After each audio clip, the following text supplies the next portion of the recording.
PSR 24 news Maharashtra मध्ये आपलं स्वागत आहे।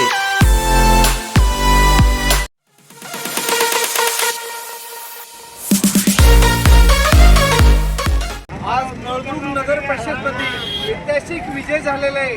आपल्याबरोबर दत्तू अण्णा आहेत, आपण अण्णाकडनं जाणून घेऊया जनतेने काय पसंती दिलेली आहे। ऐतिहासिक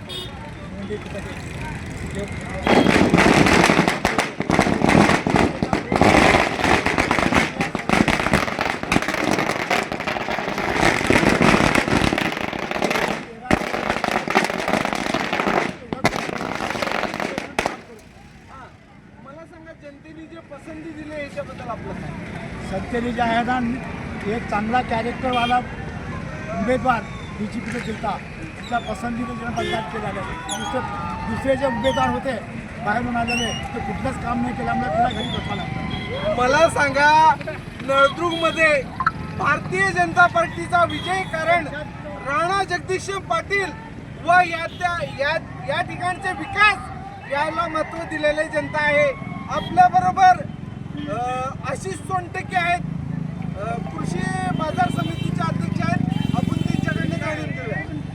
आजचा विजय हा खरं पाहता तुळजापूर तालुक्याचे लोकप्रिय आमदार आदरणीय राणादादा यांच्या विकासाकडे बघून नळदुर्ग बदलतोय का हा प्रश्न दादांनी नळदुर्गला विचारला होता। त्याचं उत्तर आता या विजयाच्या माध्यमातून होय म्हणून आलेलं आहे। राणादादांची आणि सर्व पायी उमेदवार आहेत ते राणादादांच्या नावावरती मतदान मागितलं। रोज दादांची वोट भरलेली आहे मताच्या रूपानं, आणि खरंच आता विकासाला सार्थक असं हे मतदान झालेलं आहे। मी खरं नळदुर्गच्या जनतेचे खूप खूप आभार मानतो की सर्व सिनियर असतील या सगळ्या सिनियरांनी यांचं कस लावलं आणि नळदुर्ग खरंच बदलतो हे दाखवून दिलं आहे। मला सांगा, नळदुर्गचा जे विकास आहे केवळ राणा जगदीश पाटील आमदार यांच्या माध्यमातून जनतेने दाखवून दिलेलं आहे। जे विरोधकांनी जे आरोप प्रत्यारोप केलेला आहे त्याचं त्यांना उत्तर मिळालेलं आहे। PSR 24 न्यूजसाठी प्रवीण राठोड, तुळजापूर, धाराशिव।